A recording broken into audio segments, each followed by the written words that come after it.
Acabamos de presenciar el segundo debate, que de presidencial y de formal no tuvo nada. Me dejó con un muy mal sabor de boca y lo peor de todo, con este sentimiento de pena. El problema al que hoy nos enfrentamos los mexicanos, aunque por muy pocos visto como tal, es preocupante. A pesar de la personalidad, los hechos y las declaraciones tan infantiles como estúpidas de don Andrés Manuel y parte de su equipo, al día de hoy sigue hasta arriba en las encuestas. Los números hablan de entre 5, 7 y 9 puntos por arriba de Ricardo Anaya, si no es que más. Es lógico y lo comprendo, pues la mayoría de la gente que está con él y lo apoya es gente que por ese hartazgo, enojo e indignación votarían por el mismísimo Hitler si reviviera y les dijera lo que quieren escuchar. Las mismas mañas se ven claramente en su discurso, separando a la sociedad, apoyándose en campañas de odio. Los burgueses, como para Hitler los judíos, tenían la culpa de todo, como hace aquí Andrés Manuel, con el pueblo y la mafia del poder. No me crean a mí, basta leer un poco de historia. Uno de los argumentos a los que recurren los feligreses de don Andrés es que es imposible que México se convierta en Venezuela, mucho menos en Cuba. Como por cierto, sí lo han dicho politólogos, sociólogos,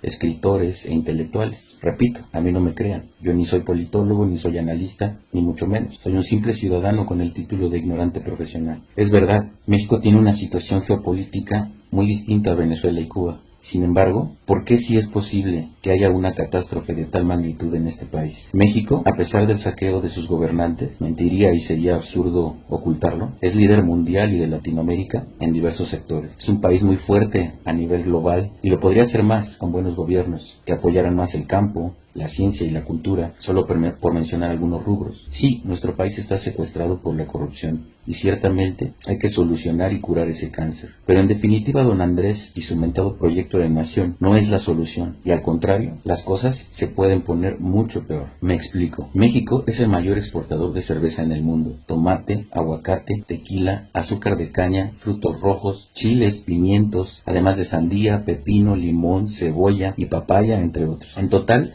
son 30 los productos de mayor exportación a nivel mundial. Es el mayor productor de plata en el mundo. Es el país con más turismo en Latinoamérica y el octavo lugar a nivel mundial a pesar de la violencia. México tiene 11.000 kilómetros de costa, lo que facilita la logística con Asia y Europa y lo hace un punto clave para las inversiones. Es el mayor productor de automóviles a nivel Latinoamérica y el séptimo a nivel mundial. Es el proveedor más importante de autopartes al mercado norteamericano, europeo y japonés. México tiene diversas fuentes de ingresos, que si son apoyadas por un buen gobierno, no hay duda de que nuestro país puede ser una potencia mundial. Y precisamente todo lo anterior es lo que está en juego, pues se corre el riesgo de la expropiación y nacionalización, como algunos personajes que forman parte del proyecto de nación han sugerido.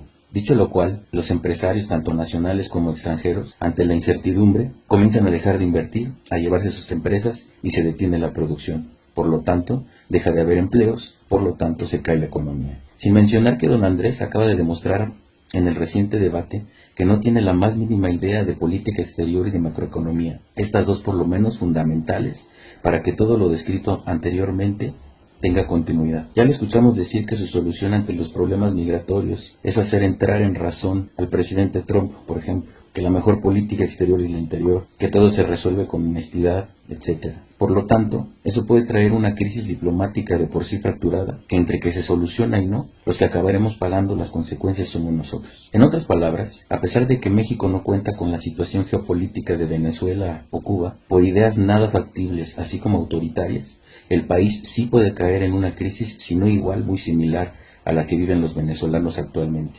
Lo peor es que es un proceso que no se notará por completo durante los primeros años de ese gobierno que pretende lograr un cambio.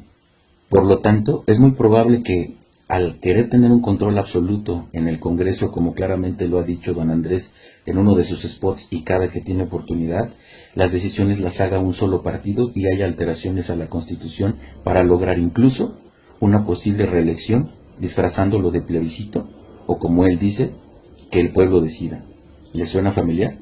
En efecto, estaríamos viviendo una dictadura, cuyos frutos los estaríamos viendo no en este, sino en el próximo sexenio y en adelante.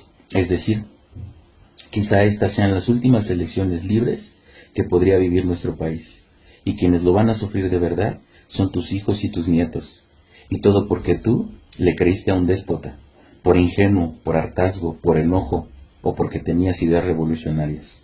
Por lo tanto, sí es muy latente una crisis sociopolítico-económica en México.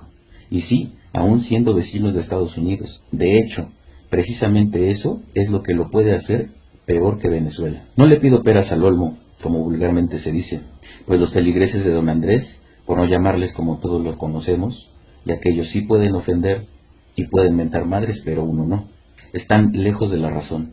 Pero tú que todavía no decides tu voto y no tienes ni idea del por qué se dice que Andrés Manuel efectivamente es un peligro para México, es por eso, por todo lo que acabo de mencionar y porque además es un inepto, ignorante, inculto, mentiroso y corrupto, lo cual por mucho lo hace peor que cualquiera de los otros candidatos. Para muestra simple lógica, si ganas 400,000 pesos y mandas a tus hijos a estudiar a Atlanta, tal vez estés robando dinero. Pero si ganas 50,000 pesos y mandas a tu hijo a estudiar a España, forzosamente te estás robando dinero. No es guerra sucia, no es nada personal, no es que no quiera reconocer que los demás candidatos tienen errores, que han cometido faltas, que son corruptos, que son los partidos que tienen secuestrado a México. Es que debemos elegir a aquel que sea el menos dañino y a aquel a quien nosotros como sociedad civil le podamos y debamos exigir cuentas. Debemos trabajar unidos. Yo sé que tienes miedo de decir abiertamente que no apoyas a Andrés Manuel por las hordas de irracionales, necios y majaderos que pueden llegar a ser los feligreses de don Andrés. Así me lo has externado por mensaje privado a mi página y lo entiendo. Pero demostremos que somos más los que no queremos un gobierno autoritario y fascista. Simplemente ignora los ataques. Demostremos cordura y equilibrio. Recuerda que perro que ladra no muerde. Evitemos la implantación de una dictadura a través del populismo, con un personaje que usa la democracia para pretender llegar al poder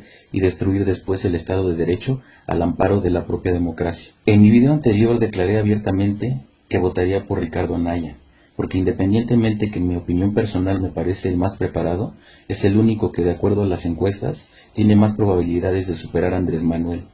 Pero si llegado el día las preferencias favorecen a otro candidato, hagamos uso del voto útil y evitemos a toda costa una catástrofe que terminaría hundiendo por décadas a nuestro país. Ahora que, si aún con todos estos esfuerzos, don Andrés Manuel llega a ganar las elecciones de manera legítima, yo seré el primero en reconocer su triunfo, pero también seré el primero en exigirle resultados. Recordemos que estamos tan lejos de Dios y tan cerca de Andrés Manuel. No nos condenemos. Vamos, México.